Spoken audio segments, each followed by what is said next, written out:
Assalamualaikum warahmatullahi wabarakatuh. Perkenalkan, kami dari kelompok 3 Manajemen C akan menjelaskan materi tentang otomatisasi perkantoran. Mata kuliah Sistem Informasi Manajemen.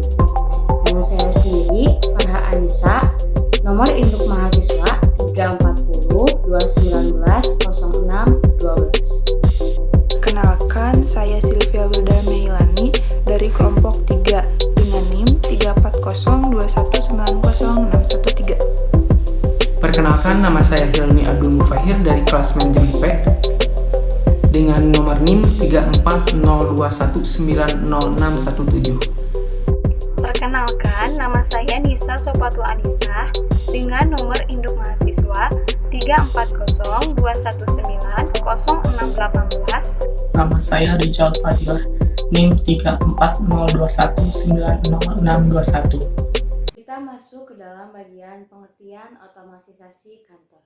Otomatisasi kantor didefinisikan oleh O'Brien sebagai sistem informasi berbasis telekomunikasi yang mengumpulkan, memproses, menyimpan, serta mendistribusikan pesan-pesan, dokumen-dokumen, dan komunikasi elektronik lainnya di antara individual, grup kerja, dan organisasi.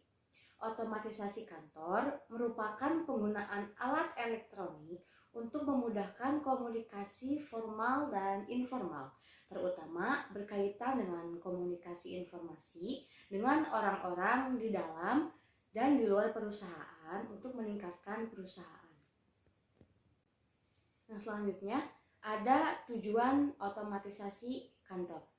Office automation bertujuan untuk meningkatkan produktivitas melalui 5 jenis. Yang pertama, meminimalkan atau penghindaran biaya. Yang kedua, ada pemecahan masalah kelompok. Yang ketiga, sebagai pelengkap bukan pengganti. Yang keempat, penggabungan dan penerapan teknologi. Yang kelima, memperbaharui proses pelaksanaan pekerjaan di kantor. Kita masuk ke dalam manfaat otomatisasi kantor. Ada 2 jenis poin yang termasuk ke dalam manfaat otomatisasi kantor itu sendiri. Poin pertama ada otomatisasi perkantoran, merupakan kaitan berbagai komponen dalam menangani informasi melalui input hingga distribusi dengan memanfaatkan bantuan teknologi secara optimal dan campur tangan manusia secara minimal. Dengan demikian akan membuat informasi menjadi lebih mudah dan murah digunakan, dipindahkan, dan dirawat. Pada akhirnya dapat meletakkan landasan yang kuat untuk integrasi informasi sehingga perusahaan mampu berkompetisi dengan baik. Poin kedua, sistem otomatisasi kantor yang mampu mengelola data inputan kerja menjadi sebuah laporan dengan waktu lebih cepat, efisien, serta meminimalisasi kesalahan dalam input atau user error. Tahapan penerapan otomatis kantor terbagi menjadi beberapa bagian, yaitu yang pertama, tradisional. Tradisional yaitu penggunaan teknologi utamanya ditunjukkan untuk mengurangi biaya dan meningkatkan produktivitas. Terfokus pada penggunaan word processing. Yang kedua, ada transisional. Transisional ditandai dengan mulai digunakannya proses data secara elektronik serta dibangunnya aplikasi untuk keperluan mengarsipan, penyimpanan, dan komunikasi yang berbasis komputer. Dan yang terakhir ada transformational, yaitu merupakan fase integrasi informasi dan pengamatan konsep information resource management atau disebut IRM yang merupakan konvergensi telekomunikasi dan informasi atau disingkat dengan ICT.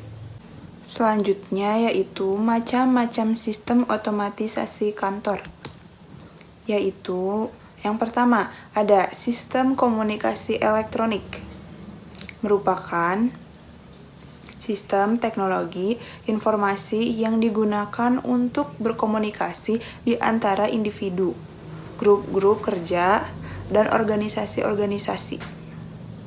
Yang termasuk dalam sistem ini adalah email, voicemail, facemail, dan bulletin board system. Yang kedua yaitu sistem kolaborasi elektronik adalah suatu sistem yang tidak hanya pertukaran komunikasi atau pesan, tetapi juga bagaimana informasi atau pesan tersebut digunakan untuk bekerja sama. Yang ketiga, sistem publikasi dan pengolahan image elektronik. Yang ketiga, sistem publikasi dan pengolahan image elektronik. Sistem publikasi elektronik adalah penggunaan teknologi informasi untuk keperluan pembuatan dokumen tercetak. Yang keempat, sistem pengolahan kantor. Sistem pengolahan kantor yang merupakan sistem kantor otomatis yang mendukung orang-orang di organisasi mengorganisasikan aktivitas kerja mereka. Yang termasuk dalam sistem ini adalah desktop, aksesoris, dan electronic schedule atau kalender elektronik. Yang kelima, sistem elektronik formal didokumentasikan dengan suatu sistem prosedur tertulis. Diterapkan di seluruh perusahaan untuk memenuhi kebutuhan organisasi, mirip dengan SIM. 6. Yang terakhir, sistem elektronik informal. Tidak direncanakan atau diuraikan secara tertulis. Sistem OA ini diterapkan saat diperlukan oleh perorangan untuk memenuhi keperluannya sendiri, mirip dengan DSS. Saya akan memaparkan aplikasi otomatisasi kantor. Yang pertama ada pengolahan kata atau word processing. Word processing adalah penggunaan suatu peralatan elektronik yang secara otomatis melakukan beberapa tugas yang diperlukan untuk membuat dokumen ketik atau cetak. Word processing memberikan kontribusi terhadap pemecahan suatu masalah dengan memberikan kemampuan kepada manajer untuk membuat komunikasi tertulis yang lebih efektif untuk kemudian diberikan kepada anggota lain. Yang kedua itu surat elektronik atau electronic mail, penggunaan jaringan komputer yang memungkinkan para pemakai untuk mengirim, menyimpan, dan menerima pesan-pesan dengan menggunakan komputer dan alat penyimpanan. Electronic mail dimaksudkan untuk memecahkan berbagai masalah yang terdapat pada telepon konvensional. Yang ketiga itu voicemail. Voicemail hampir sama dengan electronic mail. Perbedaannya mungkin ketika akan mengirimkan pesan dengan mengucapkan pesan tersebut melalui telepon dan bukan mengetiknya, dan menggunakan telepon untuk memanggil pesan yang telah dikirim. Itu merupakan ciri dari voicemail. Selanjutnya ada kalender elektronik. Electronic calendaring. Electronic calendaring merupakan penggunaan jaringan komputer untuk menyimpan dan memanggil acara yang telah ditetapkan oleh manajer. Yang kelima ada konferensi audio. Konferensi audio merupakan penggunaan peralatan komunikasi suara untuk membuat hubungan audio di antara orang-orang yang tersebar secara geografis untuk tujuan melakukan konferensi. Aplikasi ini tidak memerlukan komputer, tetapi hanya memerlukan penggunaan fasilitas komunikasi audio dua arah. Yang keenam ada konferensi video. Video conferencing melengkapi signal audio dan signal video. Peralatan televisi digunakan untuk mengirim dan menerima signal audio dan video.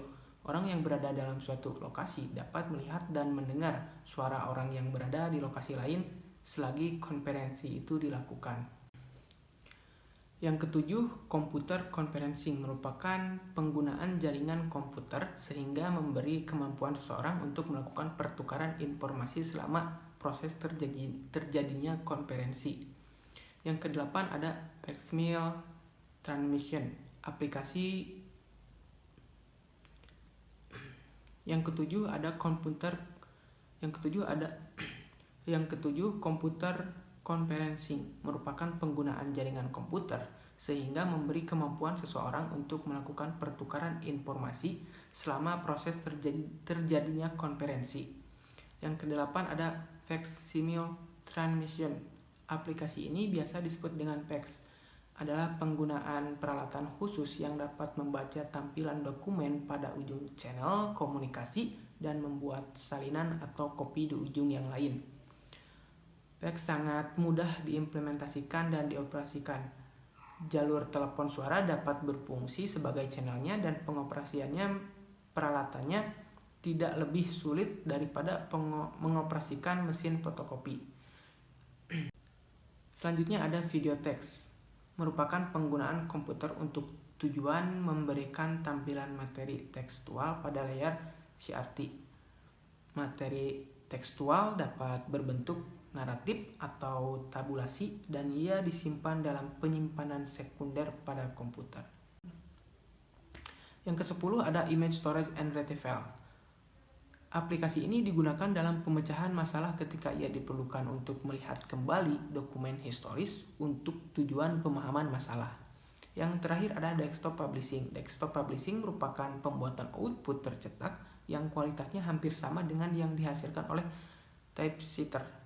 Sistem desktop publishing terdiri atas mikrokomputer dengan layar CRT yang beresolusi tinggi, printer laser, dan software desktop publishing. Yang pertama, faktor-faktor yang mempengaruhi pilihan aplikasi otomatisasi kantor. 1. Jenis organisasi, yaitu seorang manajer di perusahaan dengan satu lokasi tidak akan mempertimbangkan konferensi audio dan video. 2. Pilihan pribadi. Manajer yang memilih komunikasi tatap muka tertarik pada konferensi video dan memanfaatkan kalender elektronik. 3. Sumber daya yang tersedia pada manajer dibatasi oleh sumber daya yang tersedia dalam perusahaan. Yang kedua yaitu 4 kategori pemakai otomatisasi kantor. 1. Manajer adalah seorang yang bertanggung jawab mengelola sumber daya perusahaan, terutama sumber daya manusia. Yang kedua, profesional, yakni tidak mengelola orang tetapi menyumbang keahlian khususnya, misalnya pembeli, dewan niaga, dan asisten staf khusus. Manajer dan profesional secara bersama dikenal sebagai pekerja terdidik. 3. Sekretaris, biasanya ditugaskan pada pekerja terdidik tertentu untuk melaksanakan berbagai tugas, menangani korespondensi, menjawab telepon, dan mengatur jadwal pertemuan. Yang terakhir, yang keempat, clerical employee atau yang biasa disebut dengan pegawai administratif dengan melaksanakan tugas untuk sekretaris, seperti mengoperasikan mesin fotokopi, menyusun dokumen, dan mengirimkan surat. Yang ketiga yaitu kantor maya atau biasa disebut dengan virtual office. Secara umum, perkantoran maya dapat didefinisikan sebagai otomatisasi proses bisnis yang sebelumnya dilakukan secara manual atau dokumen to driven menjadi otomatis atau elektronik to driven, sehingga dokumen yang dipergunakan dalam proses bisnis tidak lagi dalam bentuk hard copy, melainkan dalam bentuk elektronik. Kantor virtual atau virtual office adalah pekerjaan yang dapat dikerjakan di lokasi geografis manapun, selama tempat itu terhubung dengan lokasi tetap perusahaan melalui sejenis komunikasi elektronik. Cara menerapkan virtual office. Yang pertama adalah menyediakan sumber daya komputer. Selanjutnya adalah menyediakan sarana akses ke sumber daya informasi. Lalu menyediakan perlengkapan non-komputer. Seterusnya adalah menyiapkan sarana telepon yang dapat di-forward atau dialihkan. Selanjutnya menyediakan kelengkapan untuk panggilan konferensi. Lalu membuat jadwal pertemuan reguler. Lalu yang terakhir, melaksanakan urutan-urutan pekerjaan secara teratur. Manfaat menerapkan virtual office dalam bisnis. Yang pertama adalah lebih fleksibel. Dengan bekerja secara online, kita akan lebih fleksibel dalam menentukan waktu kerja kita. Kita bisa bekerja pagi maupun malam, tergantung kesanggupan. Karena dengan bekerja online, kita tidak akan terikat oleh waktu kerja seperti jika kita bekerja pada perusahaan yang harus datang pagi dan pulang pada sore hari.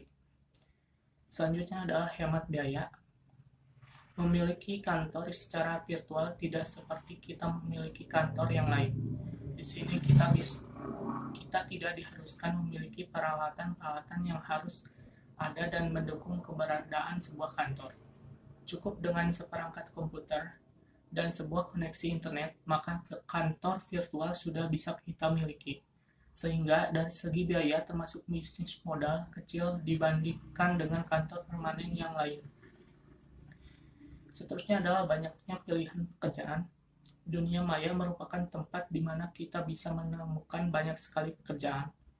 Bukan hanya pekerjaan yang ada di Indonesia saja, tapi pekerjaan dari luar negeri bisa kita dapatkan dengan mudah. Membuat website atau membuat program yang lain banyak kita temukan di situs penyedia pekerjaan freelance. Lalu yang terakhir adalah penghasilan tak terbatas.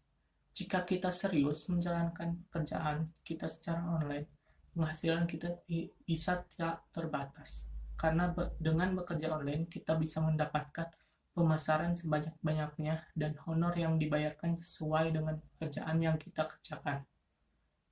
Demikian yang dapat kami sampaikan. Mohon maaf bila